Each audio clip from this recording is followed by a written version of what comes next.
We're going to run over a few Bible passages. I saw a post or some guys doing a live today going on about the Bible and all the falsities regarding religion.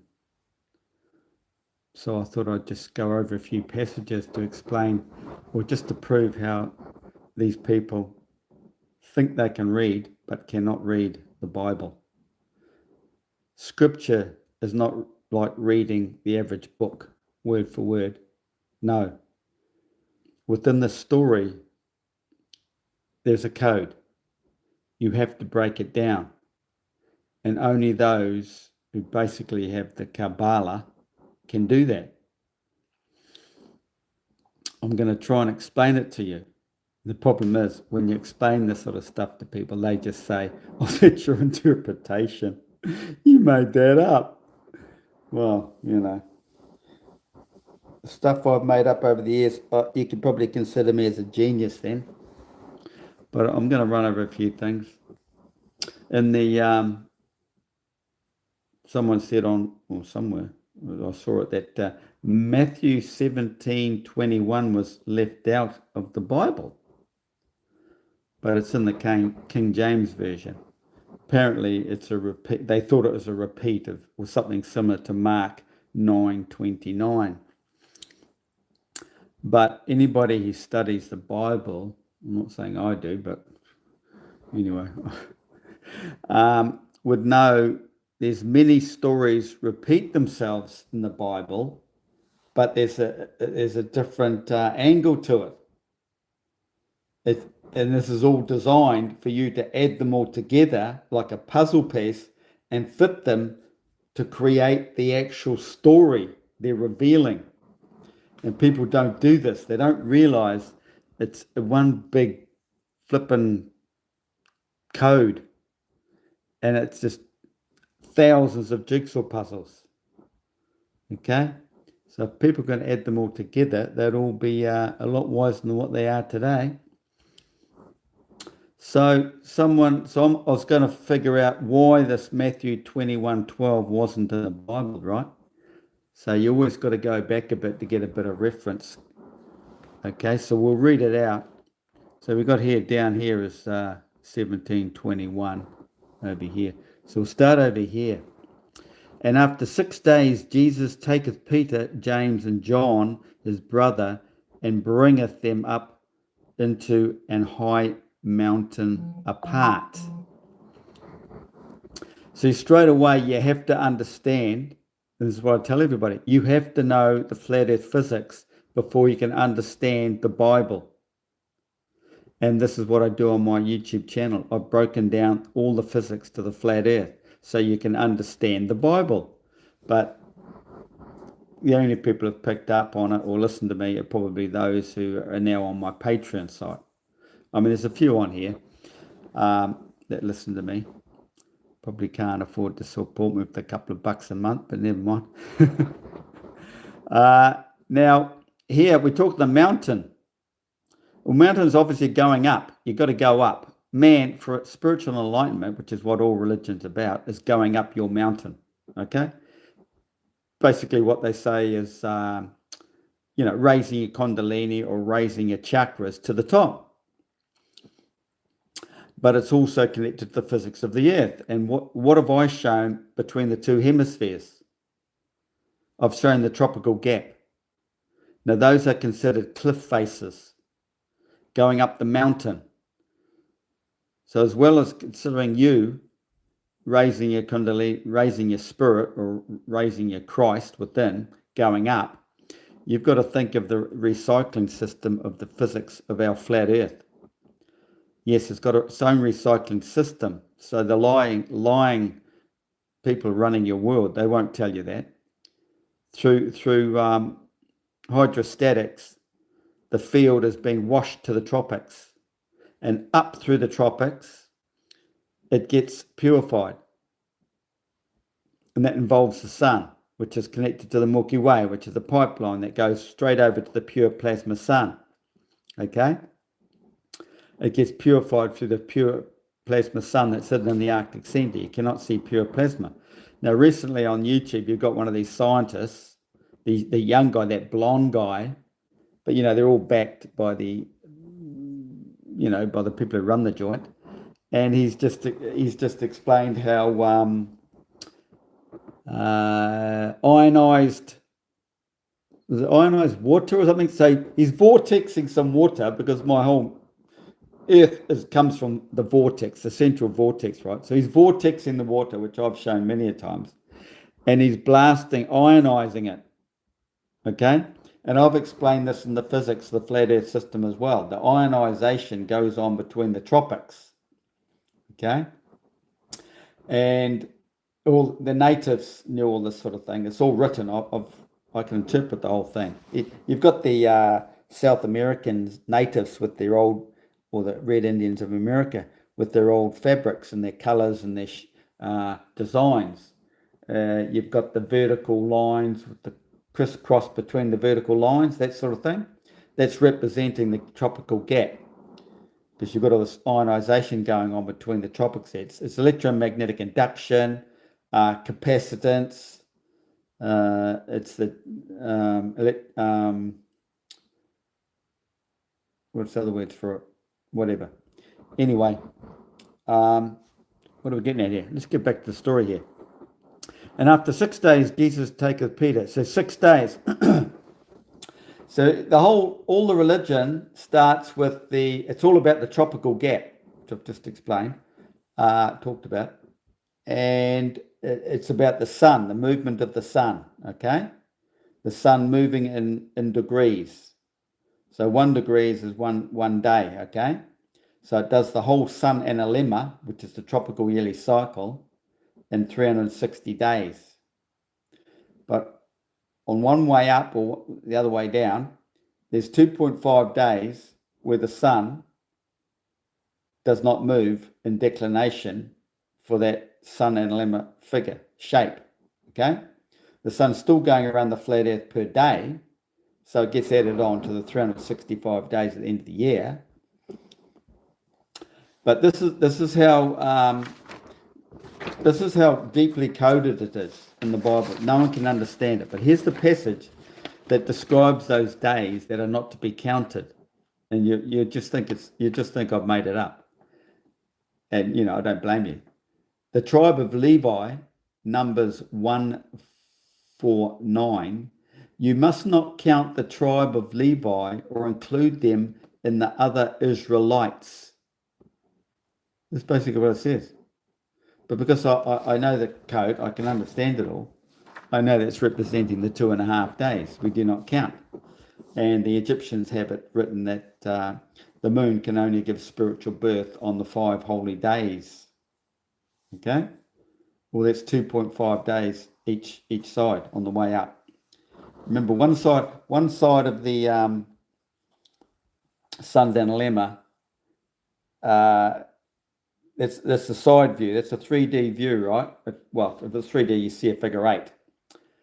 But obviously, we just draw a 2D plane. But imagine the figure 8. But if you could just stand it up vertically and then stand on it and squash it and look down from above, you've got a cardioid. Or the half cycle is the golden ratio. Okay? And there's another thing. In Revelation, they talk about the beast, the mark of the beast. It says you'll either have a mark on your hand or a mark on your forehead. And I was told by a man, he died about probably 20 years ago, actually, really religious, deeply religious dude. I was never religious. He was always trying to tell me stories when I was younger. So he knew. He decoded the Bible too. And he said the man that came, because Christ isn't a one-off thing. It's not always happening, but it's not that often. Like it could be hundreds, if not thousands of years apart. The King of Kings, because we can have a king. There can be kings, but not a king of kings.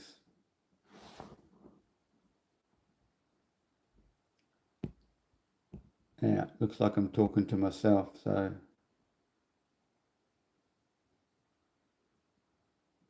Liked and sub, thank you. Doesn't mean anything though, because they just knock all the. They just you'll lose me in a week or two. They get rid of me. They hide me. They shadow ban me. It hasn't moved for like 2 years, and even before that, it just went stagnant.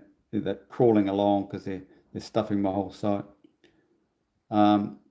Anyway, the story goes.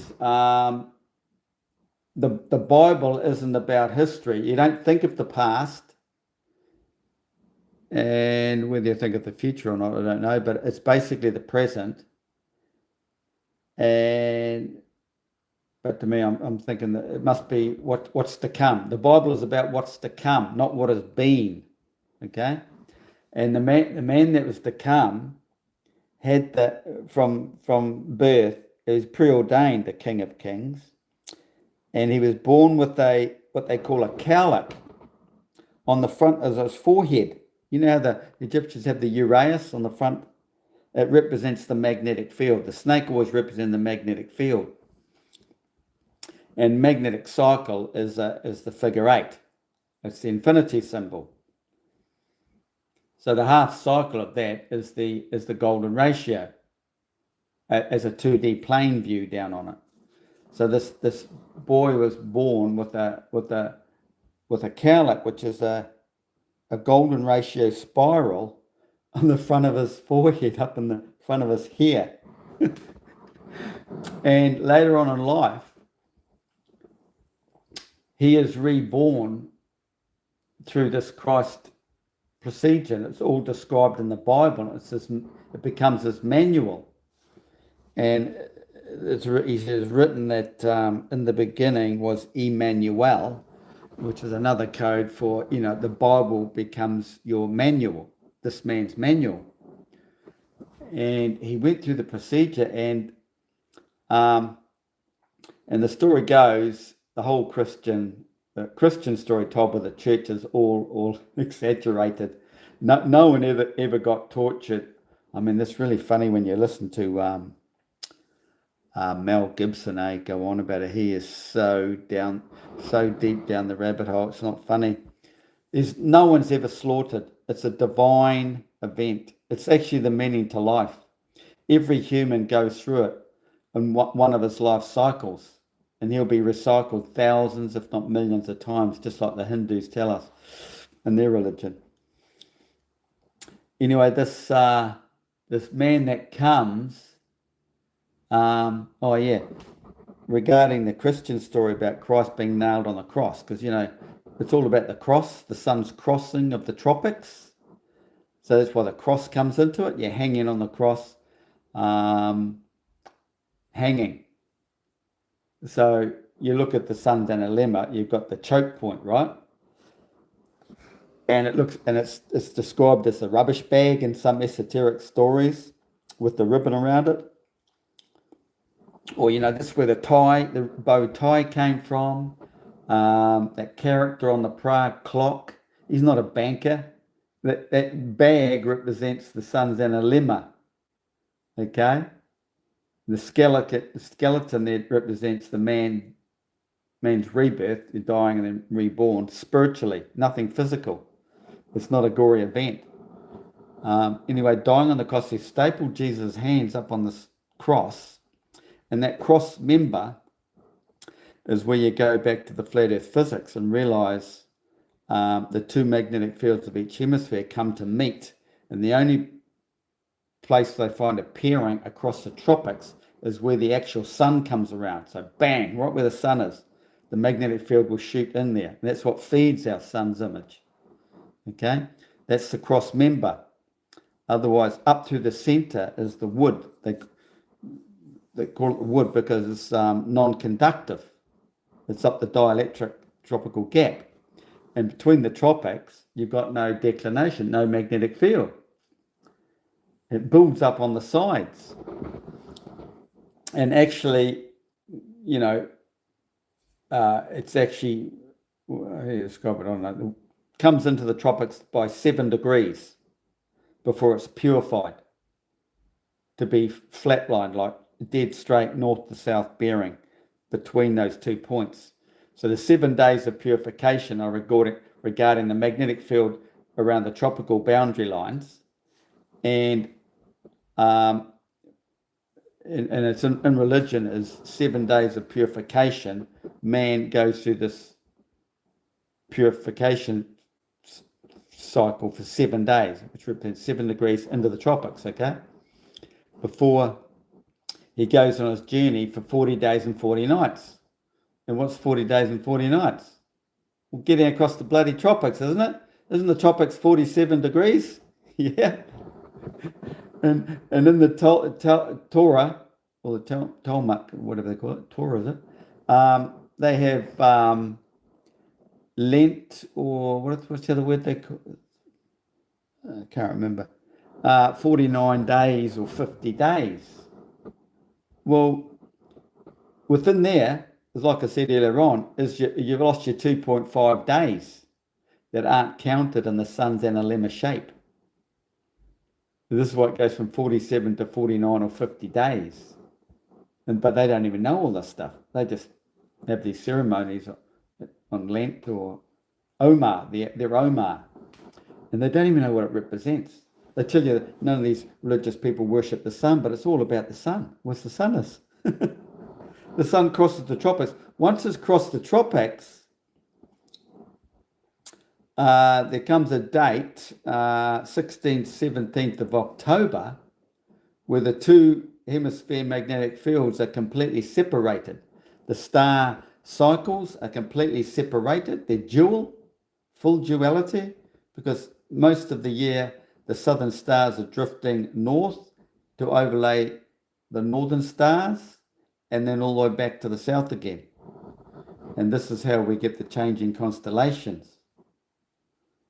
The bullshit science they teach you. No. So, and when the fields are completely separated, this is when the phoenix rises. It's called the phoenix rise, because there's a gap between the two fields.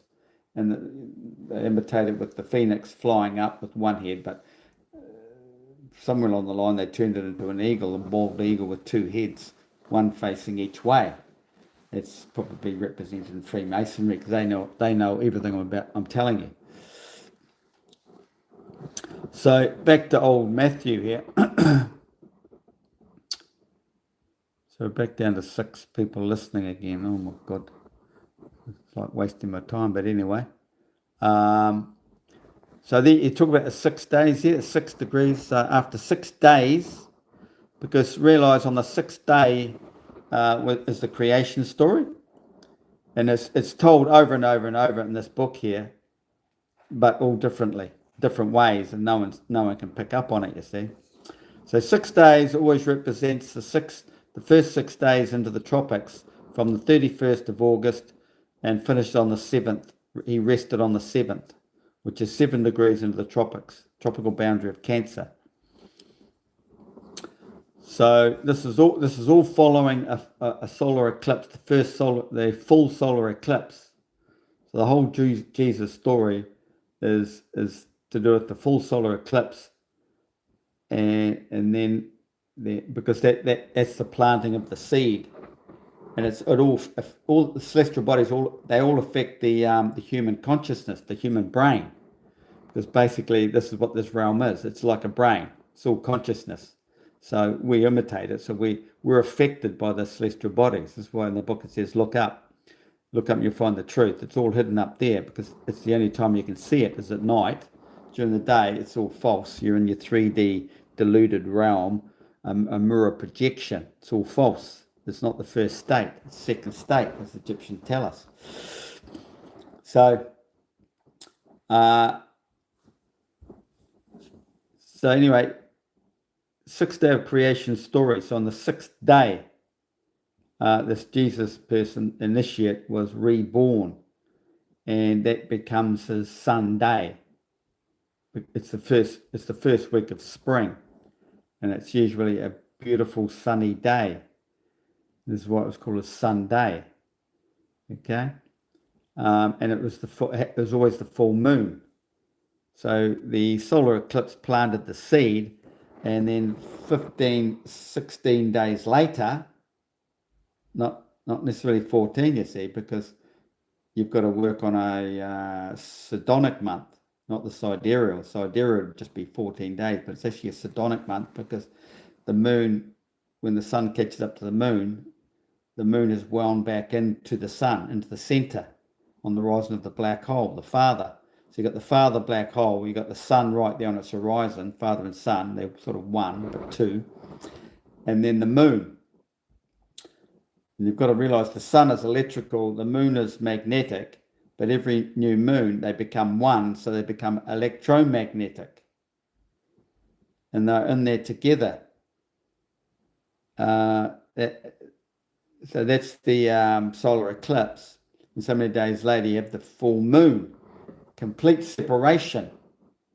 And this is representing the, although it's the spiritual birth, he's being born now, it's considered the, not the fertilization, the, what do they say in the plant world? The seed, this, I can't think of the word now. Well, it's been planted, okay? And then it's going to grow. And this 40 days and 40 nights is this period when this man, he had no idea this is happening. It comes like a thief in the night, as it's described in the book.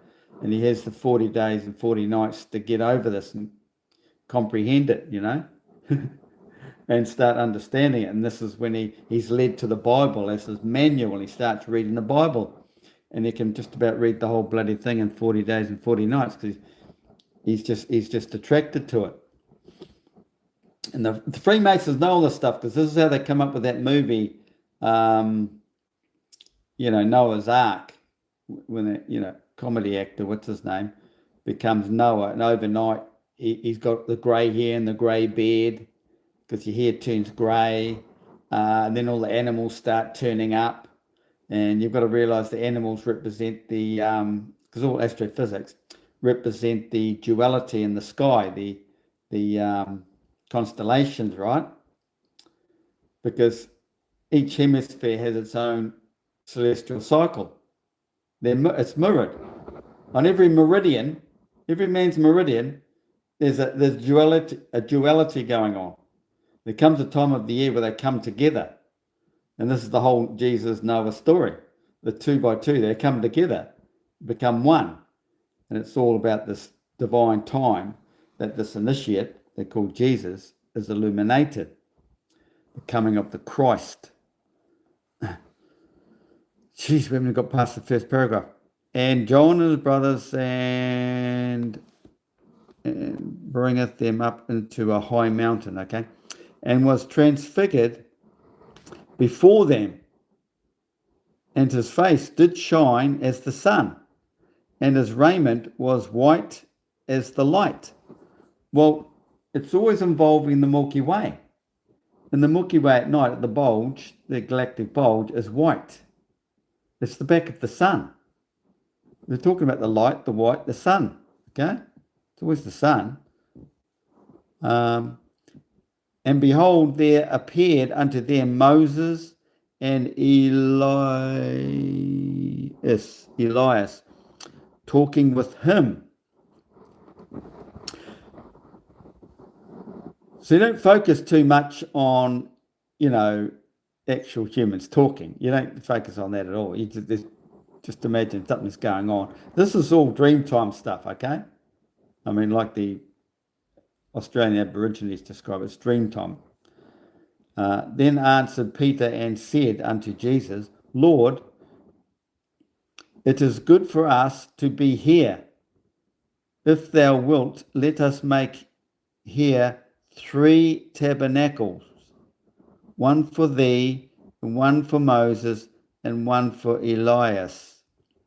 Now, at this time of singularity, where the two fields come together, it becomes the Trinity. And I did a live earlier, and I mentioned it's the same story when you talk about he died and was raised again after 3 days.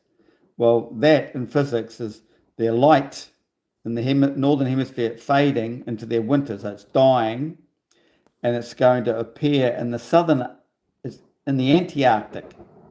So think of the Arctic 24-hour sun, but it's gone down below the horizon because it's dying, and it's rising at the Antarctic. But there's also the light illumination, you could consider it as this man, at the Physica in the center as the overlay. The light's in three places, dying and raised again in 3 days. It's all to do with the 3 days, you see. Check your physics, that's what they tell you that. So there's he's calling it the tabernacle, which got transfigured. That's the Physica, the overlay, right? And behold, there appeared the tabernacles, one for the So while he yet spoke, behold, a bright cloud overshadowed them, and behold, a voice out of the cloud which said, "This is my beloved Son, in whom I am well pleased. Hear ye him."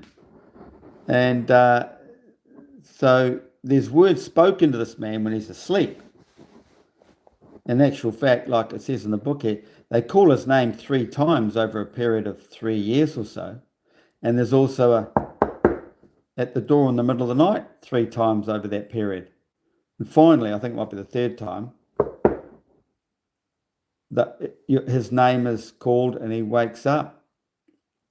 And then this whole flipping thing happens to him. These parables are told to him. Okay, and this because he wasn't religious, so that's what prompted him to go and find a Bible to find. Hey, that's in the Bible, isn't it? So he goes and finds a Bible, and sure enough, he finds it's in the Bible. The Jesus story, the King of Kings, is about John.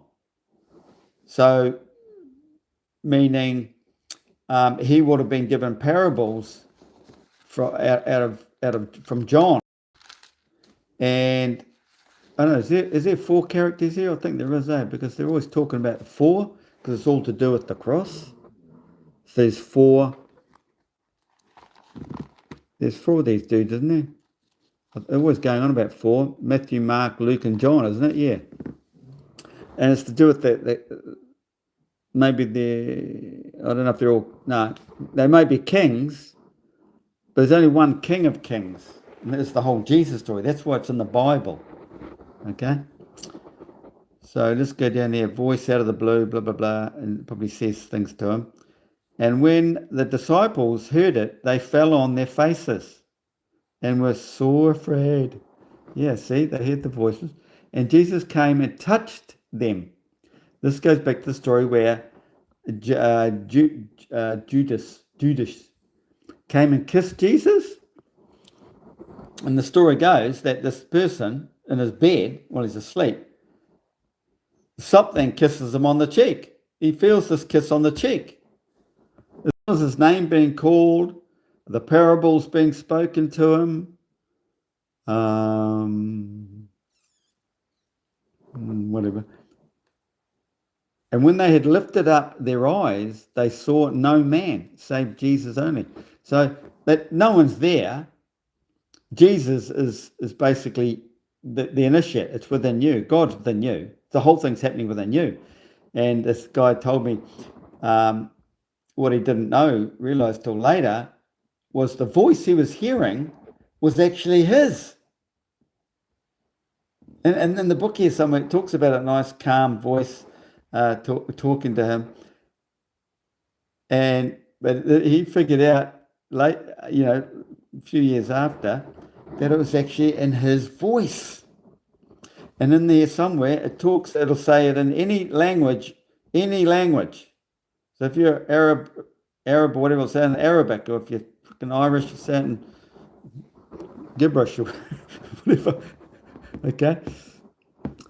And as they came down from the mountain, Jesus charged them, saying, "Tell the vision to no man, until the Son of Man be risen again from the dead." Now, this is referring to the man who's experiencing this is not to speak to anybody till he comes out of this complete awakening And that's via the 40 days and 40 nights. Do not talk to anybody until the 40 days and 40 nights are over. You're in the wilderness. You're in La La Land because you don't know what's happened here. This is blowing your mind. You can now read the Bible, and you couldn't read it before, and all of a sudden you're reading it, and you know everything about it, and you're thinking, what? How do I know this? You're trying to confirm with someone. Nobody else knows. So you go online, and they give you a sort of roundabout answer to confirm what you're saying. Sometimes, other times, no. And you can't consult with anybody. So this is another explanation as to why you've been sacrificed. You're the only one. You're the witness. So you can't relate to anyone anymore. No doubt they probably can't relate to you because I think you're a fruitcake. Which brings me to this. I wrote down today. All these here is in reference to you cannot be a prophet in your own land, in your own household, in your own town, because before this event happened to this dude, he didn't know anything about this. All of a sudden he can read this and interpret it, but no one around him is going to believe him because they knew him before. There's no way he can be a prophet in his own land. He has to go overseas or somewhere where no one knows him and explain it to people who are willing to listen. And those are only the people who seek, because seek and you shall find. Otherwise, you just stay clear of the ignorant, because they're too brain dead. They've still got 500,000 or so. They could have many lifetimes to go before they wake up. Because this physical world is a journey, and it's about waking up. It's consciousness. There's no evolution at all. The only evolution is consciousness. Awakening. You're going up in elevation. So, we could have all been Neanderthals at one stage, but someone gets a revelation, like as a Jesus event, and he becomes the tribe leader or the spiritual doctor, whatever they call them, and he knows and he gives advice, and they develop this whatever information he's been given. This is what the whole Bible's all about. All the information in this world has all come from this divine event they're explaining in here, the Jesus event, the awakening, the spiritual awakening. And all these idiots on there think there's aliens came down. Aliens came down. All the information is in the ether, as it says in the book here. There's nothing new under the sun. It's all in here. It's all out there in the ether. So you open your mind and it comes in. You're not really thinking. You didn't come up with it. It came into your mind because it's already out there. All the information is there. And there's this witness brings it forth and explains it to people. So he's not to talk to anybody, tell anybody till after, he's got his head sorted. Otherwise, and you hear all these stories of crucifixions and all that, where they hung everybody because they thought they were lunatic. And this is where the word lunatic comes in. It's actually in here somewhere. And his disciples asked him, saying, "Why then say the scribes that Elias must first come?" Well, that's the understanding. Must first come. I'll never look at it. You've got to look up all these words etymologically, and it's all each syllable. Okay? Do not consider one word and go with mainstream. You break it all down. The sounds. E-Li-S. The sounds. And vary the sounds. Like there could be a spelling, let's say, case. C-A-S-E. Well, you've got to spell it like K-A in all these different ways, and you find the truth. You'll find, most cases the C is the K. And it's dissolved, you have to be there. And Jesus answered and said unto them, Elias truly shall first come and restore all things. So maybe Elias is representing the Christ in the story here, because they don't always use the Christ, naming the Christ. They give him different names all the time. So he's representing the Christ ascension. raising a Christ within, God is within. And Jesus answered, restore all things. Yeah. So you're basically, this is the return of Christ, see, restoring, because you were once there, you've fallen into this 3D realm, earth, for some reason, to go through this journey to find your way back home again. But I say unto you that Elias is come already. So it's already happened. And they knew him not. So if they're looking from the inside out, from the outside in, they don't know him. They don't know you've become Christed, but have done unto him whatever they listed. Likewise shall also the Son of Man suffer of them. So he's going to, be hassled. Then the disciples understood that he spoke unto them of John the Baptist. And this is another way of, it's baptism. You've been Christed as your baptism, your Passover, enlightenment, third eye opened, all those. Raise your kundalini, raise your chakras. And when they were come to the multitude, there came to him a certain man kneeling down to him and saying, Lord, have mercy on my son, for he is lunatic. There you go. And sore vexed. For oft times he falleth into the fire and often into the water. So they're still talking about the initiate. It's always about the initiate. So whenever they talk about the fire, it's to do with the Milky Way. Remember, it's all astrophysics that affects the man's consciousness. So where's the Milky Way? What's in the Milky Way? Well, the sun's always in the Milky Way because that's where it lives, like an eye in a socket or an egg in a nest. And it passes over the moon only twice a month. So the moon will be in there. Mary is in the cave with Christ at new moon and full moon. So he's lunatic. So the moon gives her 1/7 to the man. He raises his chakras or his kundalini. It can't all be done by a man alone. It says in the book there somewhere. The celestial bodies do it, and he needs, and himself, he has to be in the right frame of mind, to be balanced between his mind and heart. And come the time, the full moon adds her 1/7 for completion. It is done. So you need to find out what is your moon sign, don't you? But it's all about polarity, so it's not as simple as what you might think. And I thought him to thy disciples, and they could not cure him. You can't cure him. And Jesus answered and said, O faithless and perverse generations, how long shall I be with you? How long shall I suffer you? Bring him hither to me. He's talking about, it's within you. It's your choice. You can do all this within yourself. This reminds me when I read Plato for the first time. He says, oh, it's so easy, but difficult. He's right. When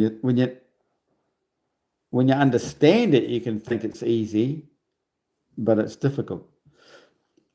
And Jesus rebuked the devil, and he departed out of him, and the child was cured from the very hour. See, it's all to do with man's hour. The whole event is man's hour. It's his alignment. His celestial alignment is within an hour. But the total event itself is only 33 minutes or 30 minutes. And the Jesus story is, he came at 30, gone by 33. So the full moon was at 3:03. And the event started then and finished at 3:33, before the cock crowed, as it says.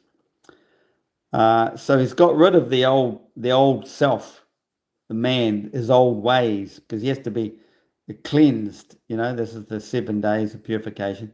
He's cleansed, like the magnetic field of Earth gets cleansed across the tropics before it goes into the other hemisphere. And this is all about the brain. The human brain's got two hemispheres crossing to the other hemisphere. Bill Donahue is always talking about the right hemisphere of your brain, but he focuses on that too much actually, because it's all about the middle, the balance.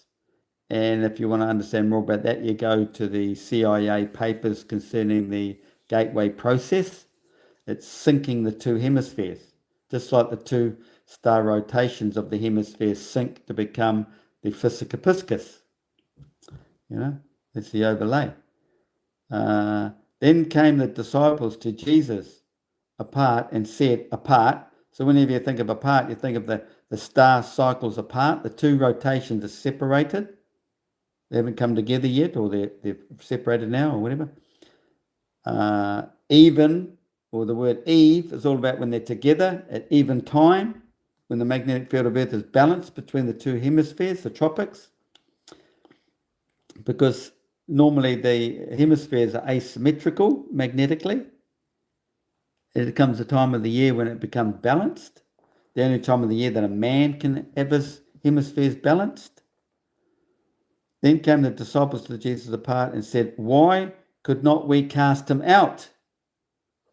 And Jesus said unto them, because of your unbelief, for verily I say unto you, if ye have faith as a grain of mustard seed, ye shall say unto this mountain, remove hence to yonder place, and it shall remove, and nothing shall be impossible unto you. Now, that is about mind over matter, but moving the mountains is here esoterically telling you how the southern hemisphere contracts into the northern hemisphere. It moves, it contracts. This is where you need to understand that nothing is physical in our realm. We all expand as we move south. No matter where you are on Earth, if you're moving south, you are expanding in the field. Just as the Gleason map expands in the field. You're moving north, you're contracting back to the north. It's magnetism, a ring magnet. Has the central convergent point in the center, but it also has that's the long story. I'm not going to confuse you with that one. I've done that, plenty of videos on that one. Okay, moving on. Albeit this kind goeth not out but by prayer and fasting. I think this doesn't sit well with me, because I'm thinking it should be written, this is the one they left out. Yeah, this is the one, Matthew 17:21, they left out of a lot of Bibles because they thought it was just a repeat of 9:29. But why would they do that? Why would they leave it out? Oh, they're trying to say that it wasn't there. It wasn't in the scriptures anywhere, which is BS. Albeit this kind goeth not out but by prayer and fasting. Or maybe the church doesn't want you to think that's how you do it. They want you to think, go to church and pay them money, and then you will be born again. But I'm thinking this should read, this kind goeth not out by prayer and fasting alone. It's celestial. You need the celestial bodies to help you. But, I could be wrong. It is about fasting and prayer. Fasting, you've got to think, we eat too much food, Way too much food. And your mind starts doing things if it's not spending all its flipping energy digesting food. So realize that. And while they abode in Galilee, Jesus said unto them, the Son of Man shall be betrayed unto the hands of men, and they shall kill him, and the third day he shall be raised again. And they were exceeding sorry. Man, well, you're the man. You do it yourself, because a Jew is you. Swap the J back out for the Y. It's you. Christ is within you. You're the man. You're going to kill this old self, okay? And you're going to be reborn. And the third day, it's when I described earlier about the three entities. You got the sun is still below the horizon in the Arctic when it's now coming light in the anti-Arctic, and the Physica Piscis, the illumination, is still in there. That's hard to describe to people, but just think of that as the man on Earth who's being illuminated due to this balance. Where are we up to? We've come. Okay. Actually, I've got to go now. I've got people arriving home here. So good talking to you. I better go. Sorry.